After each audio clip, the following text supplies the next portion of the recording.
Bonjour à tous. Alors voilà, si la citerne sur laquelle j'ai un peu travaillé, j'ai dû augmenter le coffrage. Coffrage en bois réalisé avec des vis, hein, tout est évidemment vissé, un peu renforcé. Peut-être je vais y rajouter des câbles en acier. Et je vous présente cette petite vidéo pour remercier Axel qui m'a gentiment offert des big bags qui ont contenu du café à l'origine et qui vont me servir à fabriquer ma citerne. Bon, j'ai pas eu le temps de beaucoup y travailler parce que le temps est un peu difficile pour moi ces derniers jours. Il me reste évidemment la corniche à installer pour avoir un récupérateur d'eau d'à peu près 1000 litres et qui me sera bien utile en été durant tous les cas la période la plus sèche. Alors j'ai profité de l'hiver pour découper du BRF, hein, le fameux bois raméal fragmenté que je vais broyer puisque j'ai acquis un broyeur thermique. Enfin, je vous présenterai ça dans une autre vidéo d'ici quelques jours. Alors pour remercier Axel, parce que dans ma démarche permaculturelle, j'associe la gratuité et l'échange, que ce soit l'échange d'informations ou de matériel. Alors j'en profite pour vous montrer mes deux buts que j'ai couverts.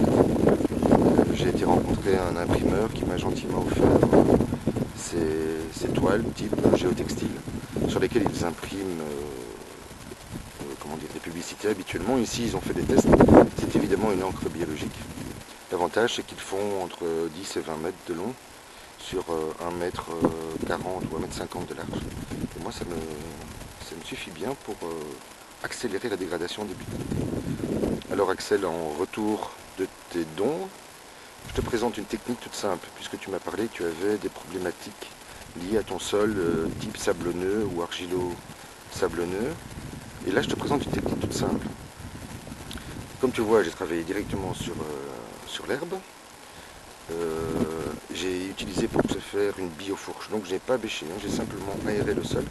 Hein, cette fameuse biofourche inspirée de la goulinette qui a été mise au point par André Grelin dans les années 50 de mémoire. Mais tu peux également utiliser un 4 dents. Ça c'est simplement pour aérer le sol. Ensuite j'ai déposé de la paille directement sur l'herbe, comme tu peux le voir. Herbe qui va se dégrader. Le sol est oxygéné, puisque je viens de l'aérer, et sur lequel j'ai déposé un terreau fabriqué maison. Un terreau à base de feuilles, d'épines de pin, de broyats végétaux, broyats alimentaires. Enfin, tu y mets évidemment ce que tu as à ta disposition. Oh, regarde, la vie. Hein, un travailleur qui ne se plaint jamais, il travaille 24 heures sur 24. Pour notre confort et notre plaisir. Donc je vais immédiatement le remettre à sa place.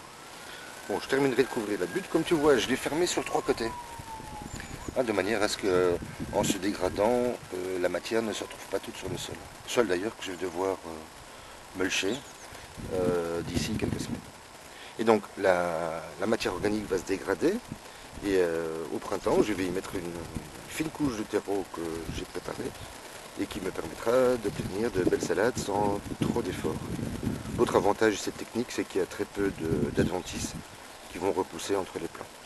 Voilà, encore merci à toi et à bientôt.